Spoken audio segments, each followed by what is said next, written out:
Oke, Assalamualaikum warahmatullahi wabarakatuh.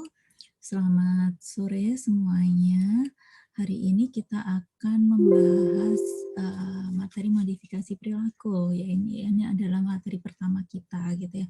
Nah, apa saja yang akan kita bahas? Ini yang akan kita bahas, gitu. Jadi ada histori dari modifikasi perilaku, kemudian nanti ruang lingkupnya dan sebenarnya apa sih modifikasi perilaku itu yang akan kita bahas gitu ya di materi hari ini. Kita langsung masuk ke histori dari modifikasi perilaku gitu, atau sejarah dari modifikasi perilaku. Nah, perilaku manusia itu kan pada dasarnya sebagian besar itu merupakan hasil dari belajar gitu ya. Nah, karena perilaku manusia ini adalah hasil belajar, maka perilaku manusia ini dapat diubah atau sebelum diubah itu dapat dibentuk kayak gitu ya. Jadi dapat dibentuk, dapat diubah atau mungkin dapat dihilangkan, ditiadakan gitu ya. Nah, untuk mengubah perilaku manusia ini bisa menggunakan beberapa cara. Ada yang menggunakan pendekatan medis, yaitu menggunakan obat-obatan. Kemudian ada juga yang menggunakan pendekatan dari proses belajar atau teori belajar. Nah, proses belajar atau teori belajar inilah yang akan dibahas di dalam modifikasi perilaku itu sendiri. Nah, di dalam modifikasi perilaku itu akan dibahas mengenai upaya untuk mengubah perilaku yang didasarkan pada teori belajar dengan menggunakan pendekatan behavioristik. Nah, tokoh yang akan kita bahas gitu ya, tokoh yang akan kita bahas hari ini itu adalah pendekatan dari classical conditioning gitu. Jadi dari si Pavlov, Pavlov ini kan terkenal dengan pendekatan dengan classical conditioning-nya atau disebut dengan respon conditioning gitu ya.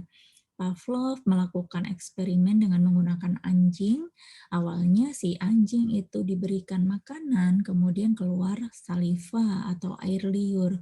Tapi ketika anjing ini diberi bel itu dibunyikan, anjing itu tidak mengeluarkan apapun gitu kan, tidak mengeluarkan saliva karena bel ini adalah kondisional. Sebenarnya bel ini disebut dengan conditional stimulus, tapi kalau makanan tadi disebut unconditional stimulus kayak gitu kan. Nah, akhirnya dilakukan eksperimen nih. Selama eksperimen, makanan sama bel ini digabungkan. Makanan sebagai unconditional stimulus, kemudian bel ini sebagai conditional stimulus, itu digabungkan terus-menerus, akhirnya muncullah respon refleks dari si anjing, yaitu keluar saliva. Setelah itu, si anjing ketika mendengar suara bel itu akan memunculkan respon yang refleks, yaitu mengeluarkan air liur atau saliva itu sendiri gitu ya. Nah, eksperimen yang dilakukan oleh Pavlov ini sama si John Watson gitu ya, itu akhirnya diterapkan dalam kehidupan sehari-hari manusia gitu. Jadi Watson ini orang yang menjelaskan pertama mengenai implikasi sehari-hari dari teori classical conditioning ini. Watson percaya bahwa kehidupan atau perilaku manusia itu dapat dijelaskan menggunakan prinsip dari pengkondisian ini gitu ya. Misalnya seperti contohnya yang sering kita lihat dalam kehidupan sehari-hari gitu ya. Banyak iklan-iklan yang menggunakan peran pengkondisian klasik ini. Jadi dalam memunculkan respon emosional pada masyarakat itu, iklan-iklan itu banyak menggunakan conditioning klasik gitu, classical conditioning ini. Coba kita perhatikan aja ketika kita melihat iklan gitu, kebanyakan iklan itu akan dipadukan gitu ya. Jadi misalnya produknya itu sampo, itu akan dipadukan dengan misalnya kita akan memadukan dengan ini model yang rupawan, model yang memiliki rambut yang bagus gitu yang banyak diterima oleh masyarakat, atau mungkin dipadukan dengan musik gitu. Nah, model si artis atau misalnya musik itu tadi itu disebut dengan conditional stimulus, sedangkan sampo itu disebut unconditional stimulusnya gitu ya.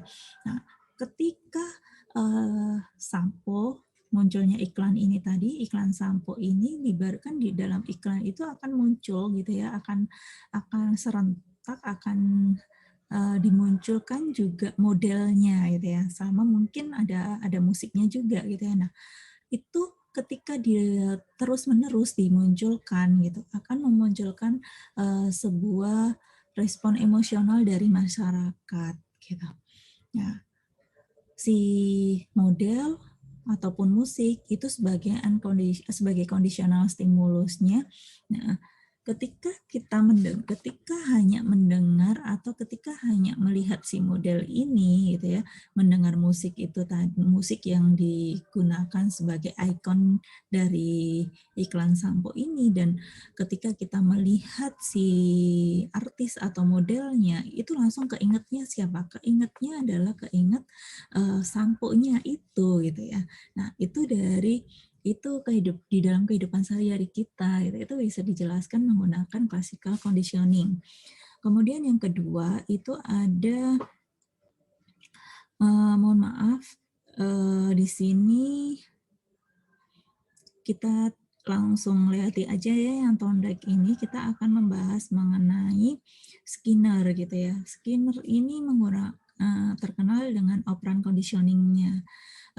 Skinner ini menggunakan eksperimennya menggunakan kucing gitu ya. Kucing ditaruh di dalam kandang gitu, kemudian ketika kucing ini mencoba untuk keluar gitu nggak bisa, akhirnya kucing berhasil keluar dengan menarik tuas gitu ya, menarik tuas, terus pintu segera terbuka, ada makanan di luar. Akhirnya kucing ini ketika dimasukkan ke dalam lagi gitu ya, ke dalam, dia akan langsung mencoba untuk menarik tuas warna merah agar pintu itu segera terbuka dan dia segera bisa mendapatkan makanan. Nah, kalau Skinner ini di operant conditioning ini itu dijelaskan bahwa proses di mana respon itu menjadi lebih mungkin untuk terjadi atau tidak itu tergantung dari konsekuensi yang mengikutinya. Jadi ketika konsekuensi dari perilaku itu bagus atau menyenangkan, maka akan cenderung diulang di masa depan. Tapi ketika konsekuensinya itu tidak menyenangkan, maka cenderung akan dihindari di perilaku mendatang, kayak gitu.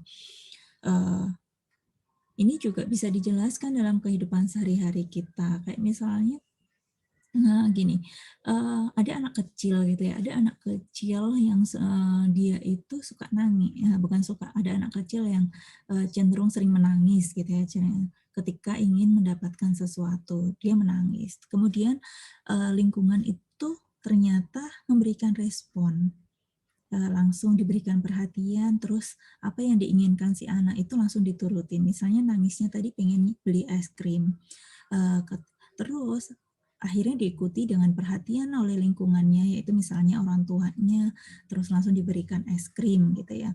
Nah, anak akan cenderung mengulang itu gitu. Ketika ingin mendapatkan sesuatu yang ia inginkan, anak akan cenderung untuk menangis untuk mendapatkan sesuatu yang dia inginkan. Itu di operant conditioning gitu ya. Jadi silahkan nanti dicari apa perbedaan yang mendasar dari conditioning klasik itu tadi dan operant conditioning ini gitu. Oke, sekarang kita akan masuk ke konsep dari modifikasi perilaku. Modifikasi perilaku ini berfokus pada perilaku dan perubahan perilaku itu sendiri, gitu ya. Kenapa kok berfokus pada perilaku dan perubahan perilaku? Karena di dalam modifikasi perilaku yang menjadi subjek dalam modifikasi perilaku itu adalah perilaku itu sendiri. Jadi subjek dalam modifikasi perilaku itu adalah perilaku manusia itu dan perubahan dari perilaku itu, gitu ya. Oke. Nah, perilaku itu kalau kita lihat dari sinonimnya akan sama dengan aktivitas, tindakan, perbuatan, dan performa, respon reaksi itu sinonimnya. Nah, Kalau dari definisi perilaku itu apa sih sebenarnya? Perilaku itu adalah segala sesuatu yang dilakukan dan dikatakan oleh seseorang. Jadi misalnya kita misalnya menendang, terus apa ya? Berjalan, kemudian misalnya melempar, itu apa yang dilakukan. Nah, apa yang dikatakan ya kayak misalnya saya ngomong gini terus teriak gitu, itu juga masuk ke dalam perilaku gitu. Ada perilaku yang masuk ke simple perilaku gitu ya. Jadi perilaku-perilaku yang simple itu juga ada simple action gitu. Itu juga termasuk dari perilaku. Misalnya kita berkedip itu juga masuk dalam perilaku. Jadi apa yang kita lakukan ya kita berkedip atau menggerak-gerakkan jempol itu juga termasuk simple action dari perilaku itu gitu. Nah, jenis dari perilaku itu ada dua. Ada perilaku yang overt behavior itu perilaku yang nampak, perilaku yang terlihat, kemudian ada perilaku yang tersembunyi, sifatnya rahasia, covert behavior gitu ya. Nah, perilaku yang tampak itu perilaku yang seperti apa? Perilaku yang nampak ini adalah perilaku yang cenderung bisa kita amati, gitu ya, baik diamati oleh orang lain maupun yang diamati oleh individu yang melakukan perilaku itu sendiri. Gitu. Kalau covert behavior itu adalah perilaku yang hanya bisa diamati oleh individu yang melakukan. Orang lain tidak bisa mengamati itu, tidak bisa melakukan pencatatan, perekaman gitu ya. Jadi contohnya dari perilaku yang nampak ini adalah misalnya kayak tadi ketika menendang gitu ya, menendang. Terus berjalan, bicara, ini juga ini termasuk dari overt behavior gitu ya. Nah, terus yang covert behavior itu perilaku yang tersembunyi itu misalnya kita berpikir gitu ya, berpikir. Contohnya aja misalnya Anda yang belum pernah gitu ya, misalnya Anda belum pernah mewakili kelas Anda untuk mengikuti perlombaan gitu ya. Karena Anda belum pernah mendapatkan pengalaman itu, Anda cemas gitu. Nah, ketika Anda cemas itu kadang-kadang dalam kita itu akan berpikir gini,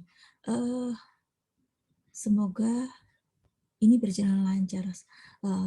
Semoga saya tidak boleh kalah. Saya harus bisa menenangkan diri, berpikir seperti itu. Nah, itu hanya Anda sendiri yang bisa mengamati berapa kali sih Anda mengatakan itu dalam diri Anda. Itu yang bisa mengamati, yang bisa melakukan pencatatan itu hanya Anda sendiri, bukan orang lain. Jadi covert behavior ini bukan berarti, maksudnya memang di sini perilaku tersembunyi, perilaku rahasia, tapi bukan berarti ketika Anda di dalam ruangan sendirian, terus Anda melakukan sesuatu gitu ya, bukan seperti itu.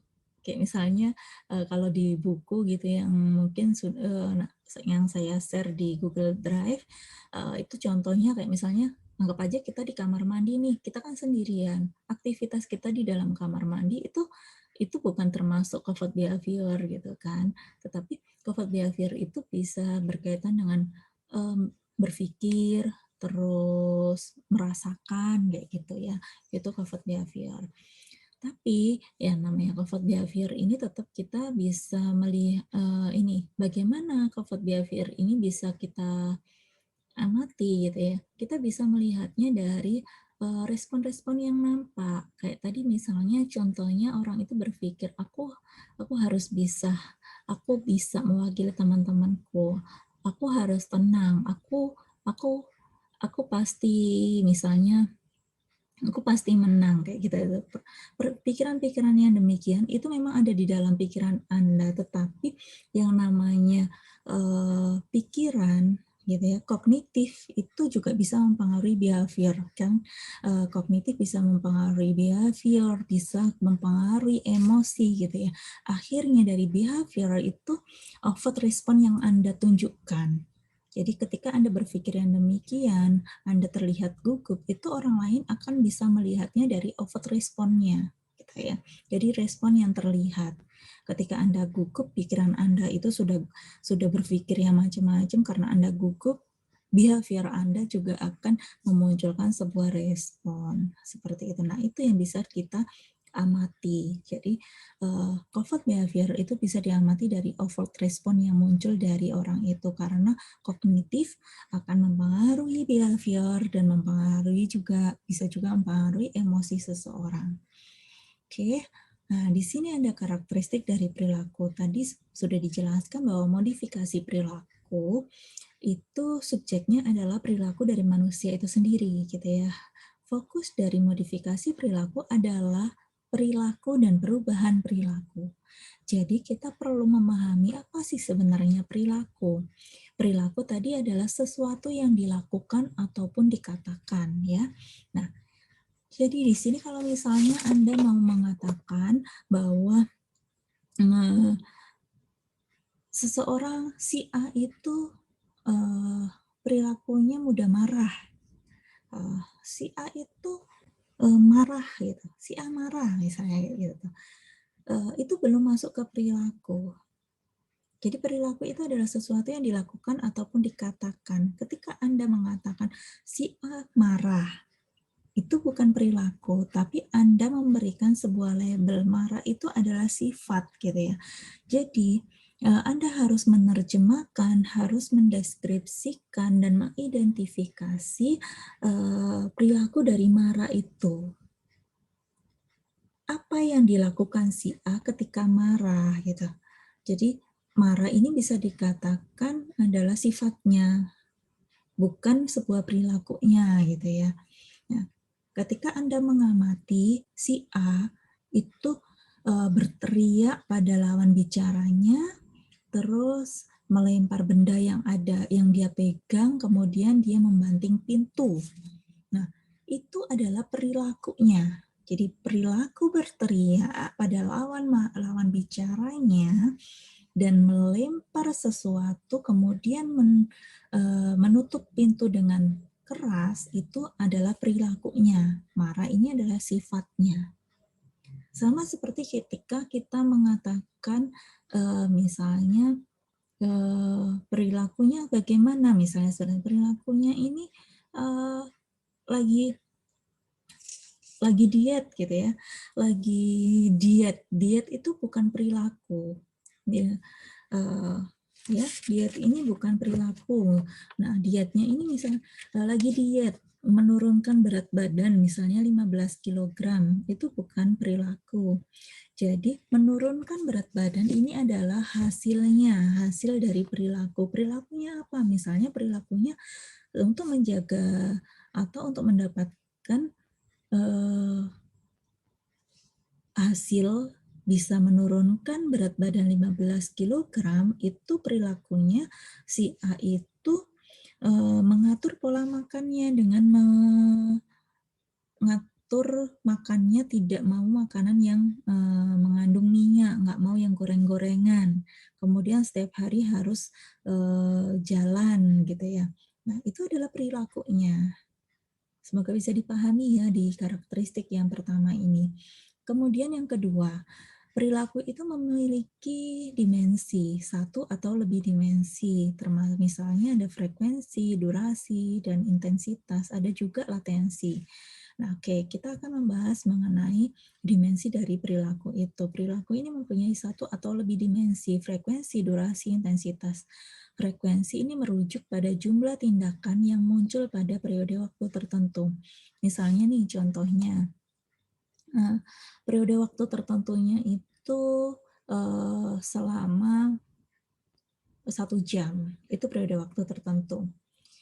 Anda sedang ngobrol sama lawan bicara Anda gitu ya. Anggap aja si Bayu itu lawan bicara Anda. Nah, si Bayu ini selama ngobrol yang tadi periode waktunya itu kurang lebih 1 jam tadi, ketika Bayu ini ngobrol, itu dia sering dia beberapa kali itu menggigit kuku. Gitu. Nah, ketika dia menggigit kuku, durasinya periode waktunya itu 1 jam, ya, 60 menit. 60 menit ini Anda bisa mengamati berapa kali si Bayu ini menggigit kuku. Nah, itu adalah frekuensi. Jadi berapa kali si Bayu menggigit kuku dalam periode waktu 1 jam. Itu frekuensi. Oke, kemudian kita masuk ke durasi. Durasi ini merujuk pada panjangnya waktu yang dibutuhkan perilaku melakukan aksinya. Nah, durasi itu berarti misalnya tetap menggunakan periode waktu tertentu gitu ya. Ketika kita mau melakukan pencatatan, contohnya sehari, periode waktunya dalam 1 hari. Dalam 1 hari kita akan mengamati periode waktunya gitu ya, perilaku anak dalam 1 hari. Dalam 1 hari kita bisa mengamati satu perilaku yang muncul pada anak, itu bisa menggunakan 1 atau 2 dimensi. Dalam contohnya anak menangis. Dalam 1 hari berapa kali anak itu menangis? Itu berarti kita menggunakan frekuensi. Kemudian dalam 1 kali tangisan, berapa lama anak ini menangis? Itu adalah durasi. Ya. Jadi bisa saja kita mengamati dalam satu perilaku itu akan muncul 1 atau 2 atau lebih dimensi gitu ya. Jadi dimensinya itu bisa lebih dari 1 atau mungkin hanya 1 dimensi aja, itu nggak apa-apa. Jadi durasi itu untuk mengukur berapa lamanya, berapa panjang waktu yang dibutuhkan perilaku itu, gitu ya, muncul. Jadi 1 kali nangis, anak ini berapa lama nangisnya? Bisa aja 30 menit, bisa juga lebih dari 30 menit. Tergantung durasi panjang waktu yang dibutuhkan respon itu. Ya. Kemudian intensitas. Intensitas ini merujuk pada upaya fisik atau energi yang dilibatkan untuk melakukan perilaku. Misalnya nih kita salaman gitu ya. Si A salaman sama si B. Nah, berapa besar sih kekuatan yang digunakan si A untuk salaman dengan si B? Nah, untuk mengukur dimensi ini memang ada beberapa yang bisa menggunakan alat, tapi ada juga yang nggak perlu alat. Misalnya kita mau menghitung frekuensi tadi, itu kita cukup melakukan pencatatan gitu ya, nggak harus menggunakan alat, tapi ya, frekuensi juga kita bisa menggunakan alat. Kalau durasi kita biasanya menggunakan jam atau menggunakan stopwatch. Kalau intensitas kita juga akan menggunakan bantuan gitu ya. Kita nggak bisa mengukur kekuatan seorang tanpa ada alat tertentu ya. Nah, di sini selain dimensi frekuensi, durasi, ataupun intensitas, itu ada satu dimensi lagi yang belum saya jelaskan di sini, yang belum saya tulis di sini, yaitu latensi. Latensi itu untuk mengukur berapa panjang waktu yang dibutuhkan mulai diberikannya stimulus sampai munculnya respon pertama. Contohnya seperti ini. Coba ya saya buat gambar, buat garis gitu ya. Oke. Ini adalah stimulus. Ya. Terus dari sini muncul sebuah respon.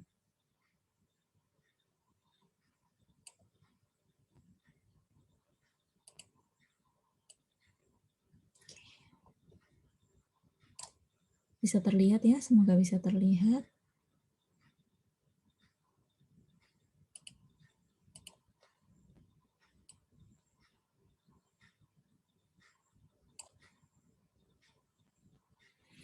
Oke.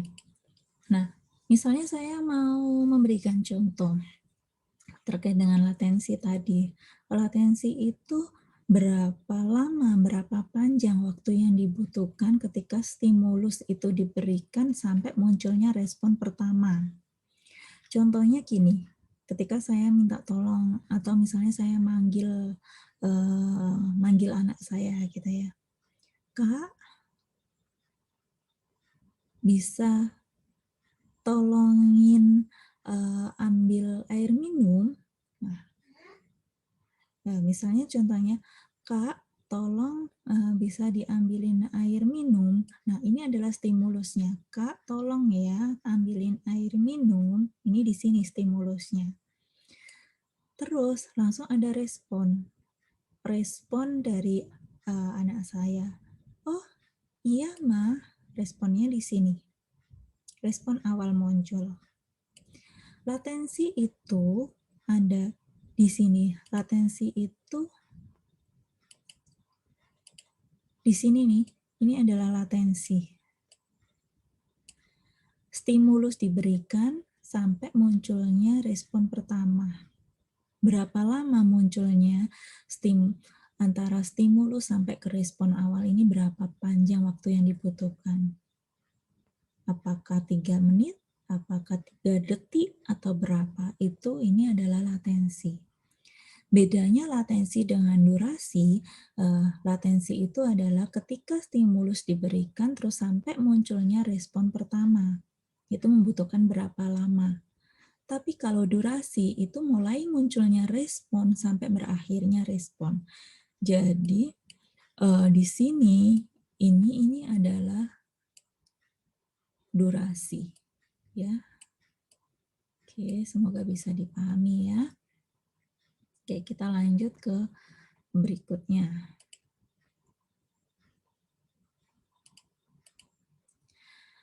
Kemudian untuk karakteristik yang berikutnya itu perilaku itu bisa diamati, dijelaskan, dan direkam. Jadi perilaku itu harus bisa diamati oleh orang lain ataupun diamati oleh si pelaku itu sendiri, pelaku dari perilaku itu. Dan bisa dijelaskan, bisa direkam. Direkam ini maksudnya bisa dilakukan pencatatan baik diri kita yang melakukan perilaku itu atau oleh orang lain gitu ya. Terus dampak dari perilaku itu memiliki pengaruh atau dampak terhadap lingkungan. Perilaku ini bisa memiliki pengaruh atau dampak pada lingkungan, baik itu lingkungan fisik maupun lingkungan non-fisik gitu ya, lingkungan sosial juga bisa. Nah, mohon maaf. Di sini contohnya seperti ini. Ketika saya mematikan saklar lampu, gitu ya. Ketika saya menekan saklar yang tadinya nyala, saya tekan, akhirnya kan lampu itu mati. Nah, perilaku menekan saklar ini tadi, saklar lampu, itu bisa mempengaruhi lingkungan fisik, yaitu menjadikan ruangan itu gelap. Gitu. Begitu juga sebaliknya, ketika tadi ruangan itu gelap, saya menekan saklar lampu, gitu ya. Akhirnya ruangan bisa menjadi terang. Itu menunjukkan bahwa perilaku itu mempengaruhi lingkungan fisik. Tapi pengaruh juga bisa mempengaruhi lingkungan sosial kita. Lingkungan sosial itu merupakan orang lain ataupun kita sendiri sebagai pelakunya gitu ya. Misalnya saya memanggil salah satu anak di kelas ini. Anggap aja si Denny gitu ya. Ketika saya manggil Denny, terus ada respon dari Denny, misalnya responnya itu angkat tangan atau misalnya iya Bu gitu. Nah, itu menunjukkan bahwa perilaku itu memberikan pengaruh atau dampak bagi lingkungan sosial kita. Ketika memanggil ini adalah perilaku gitu ya. Perilaku memanggil nama Denny gitu. Terus akhirnya muncul respon dari Denny. Iya Bu, sambil angkat tangan. Oke. Itu karakteristik dari perilaku. Kemudian yang kelima, perilaku itu mengikuti prinsip hukum dan prinsip-prinsipnya gitu ya. Jadi dasar dari prinsip perilaku itu menggambarkan hubungan fungsional antara perilaku dan peristiwa.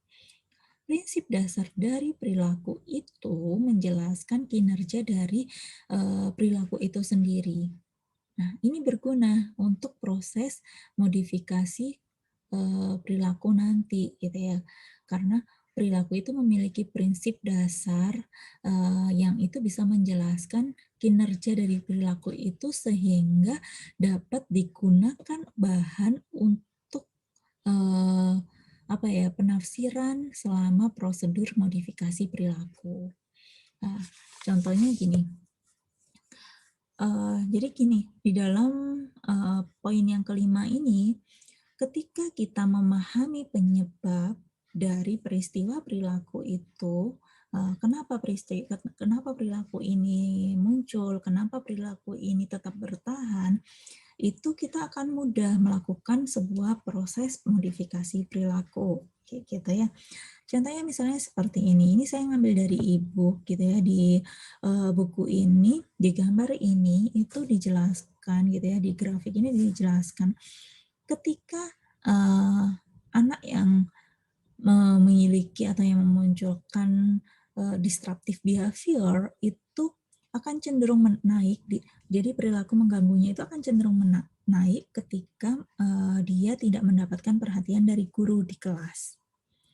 Tapi ketika dia mendapatkan perhatian dari gurunya, maka si pelaku disruptive behavior-nya itu cenderung menurun.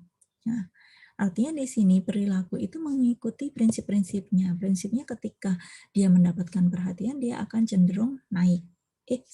Cenderung turun perilaku untuk mengganggunya. Tapi ketika dia tidak mendapatkan perhatian, dia akan cenderung meningkat perilaku mengganggunya, gitu ya. Nah, jadi dari sini kita akan mudah untuk melakukan modifikasi perilaku. Kita tahu penyebab mengapa sih perilaku ini tetap bertahan, perilaku disruptive behavior ini tetap bertahan pada anak. Oh, ternyata dia tidak mendapatkan perhatian nih dari lingkungannya, dari guru kelasnya. Seperti itu. Oke. Nah, ini yang tidak termasuk perilaku. Seperti deskripsi penafsiran dari sifat-sifat seperti tadi yang sudah saya jelaskan, marah itu nggak masuk dalam perilaku, jadi harus dideskripsikan, harus diidentifikasi dengan jelas perilakunya seperti apa. Jujur, marah itu bukan perilaku, tapi itu sifat. Terus ada label diagnostik, kayak misalnya autis gitu ya. Terus misalnya ya terkait dengan diagnostik ya, label diagnostik lain gitu. Misalnya schizofren atau apa kayak gitu yang lain-lain. Terus hasil dari perilaku kayak kaya, pintar itu nggak masuk perilaku, tapi itu adalah hasil perilaku ya. Oke. Nah, ini definisi dari modifikasi perilaku. Modifikasi perilaku ini merupakan penerapan psikologi yang berfokus pada menganalisa dan memodifikasi perilaku manusia. Jadi ada 2 poin yang dilakukan dalam modifikasi perilaku. Yang pertama itu adalah penganalisaan, kemudian memodifikasi. Menganalisa ini bisa dikatakan yaitu pengambilan data, asesmennya gitu ya. Karena di dalam menganalisa kita akan mengidentifikasi hubungan lingkungan dan munculnya perilaku itu. Nah, di dalam proses analisa ini kita akan mendapatkan data mengenai faktor apa sih yang paling menyebabkan munculnya perilaku itu gitu ya. Nah, apa yang membuat perilaku itu bertahan? Awal mulanya perilaku itu muncul itu seperti apa? Itu ada di menganalisa.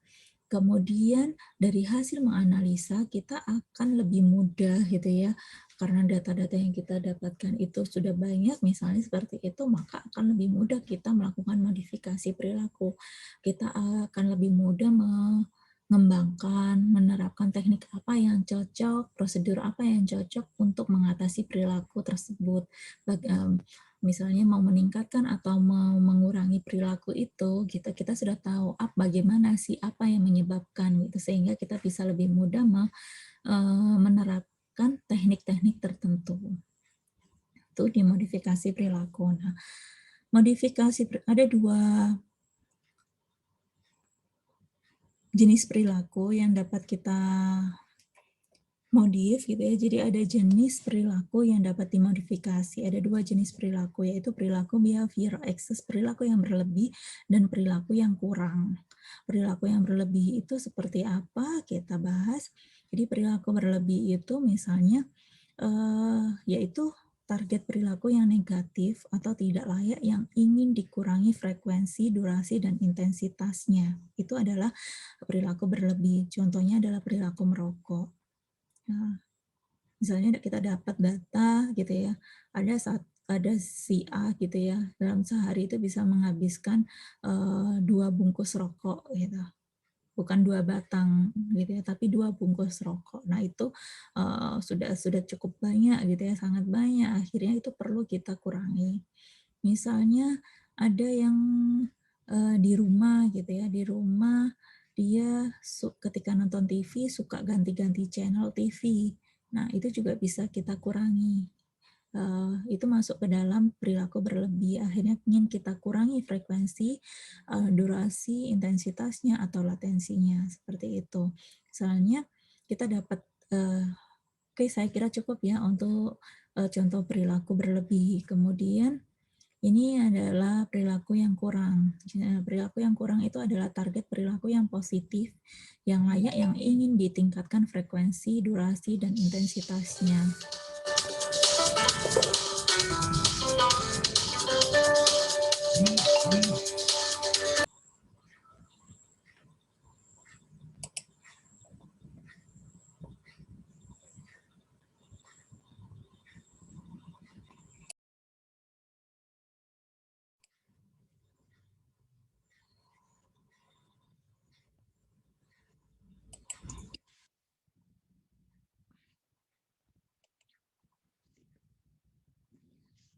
Ya, mohon maaf, tadi ada kesalahan teknis karena ada stimulus dari luar ya, yang di luar prediksi saya.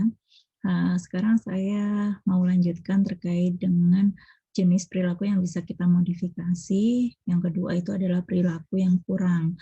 Perilaku yang kurang itu merupakan target perilaku yang positif atau yang layak yang ingin ditingkatkan frekuensi, durasi, atau intensitasnya. Misalnya di sini siswa yang tidak pernah mengerjakan tugas, kita ingin modifikasi agar dia lebih meningkat lagi dalam mengerjakan tugas. Atau misalnya ada kita ingin meningkatkan kemampuan bicara bahasa Inggris kita. Jadi itu perilaku yang akan dimodifikasi. Perilaku mengucapkan bahasa Inggris dengan fasih, dengan baik, gitu. Nah ini termasuk behavioral deficit gitu ya. Oke, nah sekarang kita masuk ke karakteristik modifikasi. Seperti yang sudah saya jelaskan di awal, modifikasi ini merupakan fokus pada perilaku itu sendiri gitu ya. Nah kemudian yang kedua itu menekankan pada peristiwa lingkungan yang sekarang. Kenapa kok lingkungan yang sekarang? Bukankah lingkungan di masa lalu itu penting? Ya, di dalam modifikasi perilaku yang menjadi titik poin itu adalah peristiwa yang sekarang. Contohnya misalnya gini, anggap aja ketika saya nanya ke Anda gitu ya, ke salah satu dari Anda, nanti perilaku apa yang ingin dimodifikasi dari subjeknya. Ini Bu, perilaku ngompol. Perilaku ngompol, subjeknya usia berapa? Jadi subjek saya itu bernama Dini Bu, usianya 20 tahun. 20 tahun masih ngompol? Enggak sih Bu, kan itu Dini ini masih ngompol ketika dia duduk di kelas 5 SD.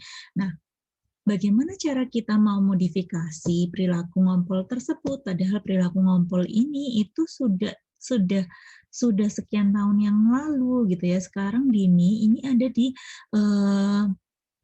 usia 20 tahun. Sedangkan perilaku tersebut itu munculnya di usia ketika dia berada di kelas 5 SD. Nah, Ini artinya apa yang ingin kita modifikasi itu adalah peristiwa yang terjadi saat ini, itu yang akan kita modif. Nah, untuk terkait dengan masa lalu, memang itu penting juga dalam proses modifikasi. Artinya ketika kita pengambilan data, ketika kita asesmen, kita perlu tahu faktor apa yang menyebabkan perilaku ini muncul, faktor apa yang mempengaruhi sehingga perilaku ini terus bertahan. Artinya itu bisa saja melibatkan pengalaman masa lalu subjek atau lingkungan-lingkungannya juga, kayak gitu ya. Terus yang ketiga itu metode dan prosedur yang dideskripsikan itu secara harus detail gitu ya. Jadi prosedur dan metode yang digunakan dalam modifikasi perilaku itu harus detail. Ini terkait dengan yang karakteristik yang berikutnya.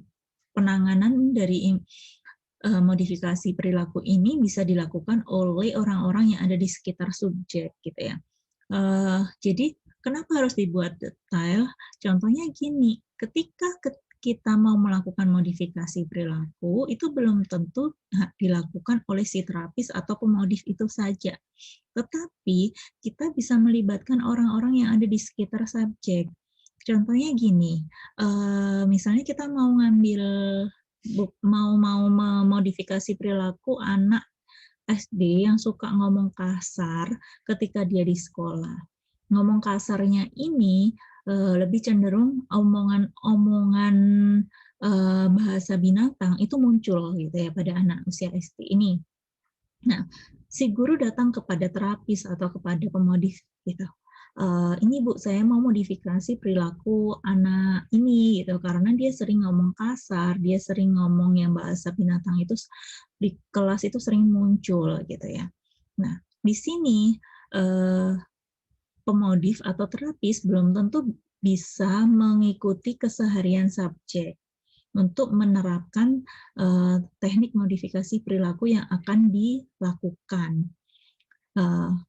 Bisa saja di hari pertama, di hari kedua si pemodif atau terapis ini yang akan melakukan. Tapi ketika di hari-hari berikutnya dalam proses modifikasi ini, akhirnya bisa aja kita minta bantuan guru. Nah, ini harus dibuat dengan detail kapan si anak itu diberikan penguatan. Apakah ketika anak itu tidak ngomong bahasa binatang lagi, akhirnya itu diberikan reinforce, diberikan reward atau diberikan penguatan semacamnya gitu ya.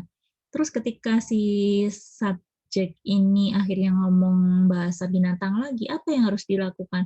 Nah, langkah-langkah ini tuh harus dibuat detail gitu ya. Terus pencatatannya bagaimana? Itu juga harus diajarkan, ditulis secara detail agar orang yang membantu dalam proses modifikasi perilaku ini itu juga bisa mengerjakan tanpa adanya si terapis terus-menerus gitu ya. Nah, bisa saja ini juga diterapkan orang tuanya ketika ternyata kan percuma ya kalau misalnya di sekolah diajarkan demikian untuk mengubah perilakunya, tapi ternyata faktor yang paling mempengaruhi itu adalah lingkungan rumah. Terus di sini lingkungan yang ada di sekitar rumah, di tempat tinggalnya subjek gitu ya, kayak orang tua atau misalnya saudara-saudara subjek itu tidak dilibatkan, maka itu akan percuma padahal faktor yang paling mempengaruhi itu adalah lingkungan rumah gitu. Maka kita harus membuat penerapan ini sedetail mungkin agar orang-orang di sekitarnya itu bisa, membantu menerapkan proses modifikasi perilakunya. Nah, kemudian karakteristik berikutnya pengukuran perubahan perilaku. Jadi dalam modifikasi perilaku itu karena kita tadi fokusnya adalah perilaku, maka sebelum maupun sesudah proses modifikasi, pencatatan atau pengukuran perilaku ini harus dibuat dengan detail juga. Ketika kita mau memodifikasi perilaku yang tadi ada anak yang suka ngomong kasar, maka kita harus tahu seberapa sering sih anak ini ngomong kasar sebelum diberikan modifikasi, gitu ya. Sebelum modifikasi ini dilakukan, kita nggak bisa hanya percaya begitu saja pada si guru, gitu ya. Tapi kita perlu melakukan pengamatan, pencatatan. Yang dimaksud sering oleh guru itu seberapa, gitu. Jadi misalnya dalam satu hari kita ngamati ketika anak ini berada di sekolah.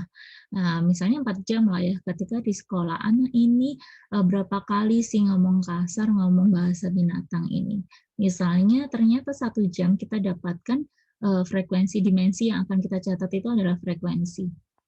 Jumlah nah ini ngomong kasar, ngomong bahasa binatang dalam 1 jam itu ternyata lebih dari 10 kali gitu ya. Dan ini 4 jam pengamatan kita. Dalam 4 jam itu kita dapatkan 20 kali anak ini ngomong bahasa binatang gitu. Dikit-dikit ngomong bahasa binatang. Nah, di sini artinya itu bisa dikatakan sering gitu ya. Nah, akhirnya dilakukan modifikasi dengan teknik tertentu. Nah, setelah dilakukan modifikasi ini, bagaimana perilakunya? Apakah ada perubahan? Kita juga perlu mencatat gitu ya. Nah, dalam 4 jam itu berapa kali dia memunculkan omongan-omongan bahasa binatang. Apakah sama sekali sudah tidak, ataukah dari 40 itu bisa berkurang menjadi 5 saja gitu. Nah, artinya di sini kita punya data gitu. Jadi pengukuran perubahan perilaku itu harus dilakukan dengan detail dan jelas juga agar orang lain atau agar kita bisa mengatakan bahwa hasil modifikasi ini valid, signifikan karena ada data yang kita punya gitu. Terus karakteristik yang terakhir itu perlu partisipasi aktif dari klien dalam pemecahan masalah. Percuma kita buat sedetail mungkin tapi ternyata subjek nggak mau kooperatif. Jadi perlu adanya partisipasi yang aktif dari si klien. Bukan hanya lingkungan tapi dari diri klien juga ya. Oke, terus yang ini adalah area dari aplikasi modifikasi perilaku. Penerapannya sangat luas gitu ya, bisa diterapkan dalam segala bidang. Ada di rehabilitasi, ada di pendidikan, ada di klinis, ada juga di industri, ada yang di gerontologi.